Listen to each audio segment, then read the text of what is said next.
বৃষ্টির রাত, কুয়াশায় মোড়া গ্রামটির চারপাশ নিস্তব্ধ। রাজু তার দাদার পুরনো বাড়িতে কয়েকদিনের জন্য এসেছে। বাড়িটি অনেক পুরনো, চারদিকে শ্যাওলা জমে আছে।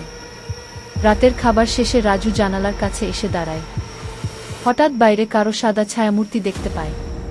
কৌতূহলবশত সে দ্রুত নিচে নেমে আসে। বাড়ির পেছনের বাগানে এসে দেখল সাদা পোশাক পরা এক মহিলার ছায়া। সে ধীরে ধীরে এগিয়ে যাচ্ছে। রাজু সাহস করে পিছন থেকে ডাকে, এই তুমি কে? মহিলাটি থেমে যায়, মুখটা ধীরে ধীরে রাজুর দিকে ফিরতে শুরু করে। মহিলার মুখ দেখতে না দেখতেই রাজুর বুক ধরফর করে ওঠে।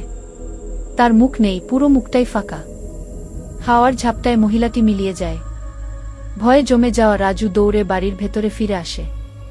দাদার কাছে সব ঘটনা খুলে বলার পর দাদা মুচকি হেসে বললেন, এই বাড়িতে আগে অনেকগুলো দুর্ঘটনা ঘটেছিল, যার কারণে অনেকে বলেছিল এখানে এক মহিলার আত্মা ঘুরে বেড়ায়।